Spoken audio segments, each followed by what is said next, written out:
A IFAESA reativa a atividade da empresa Padaria Brasão Niang, também cumpre o requisito.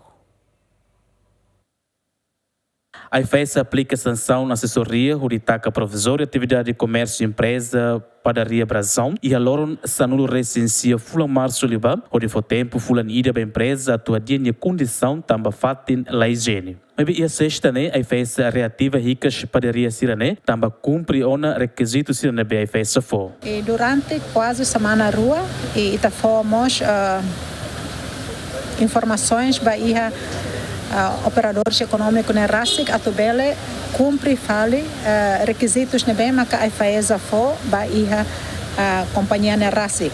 E felizmente se recupera dia e se ramos preenche rotona requisitos na bem que você parte a IFAESA for. E você parte a IFAESA hala reinspeção da rua e é dia 1 de abril. Sira consegue preencher 95% requisitos na BEMA que está fora Sira e dia 3 ou 6 Sira completa 22 requisitos na BEMA que significa que a saída maca recomendações você a IFAESA operador econômico né coopera colabora no bele executa saída maca a IFAESA toma então Sira mos hala ona Sira nia obrigação nessa fatin nebema que ser halo comercialização produtos alimentares nebema que ser halo nessa tabot ser repão nebema que é uma bara consumo mas felizmente bela serviço muito com a IFAESA pode bela hadia de aclitar condições produção baía produtos na RASIC a tu bela ser rua lá a falecer a atividade ba o Lora. Inspetora-Geral da IFAESA tem mais criativa na atividade de comércio e empresa união. A IFAESA se continua a aplicar sanção coima para a empresa refere, também comete uma infração.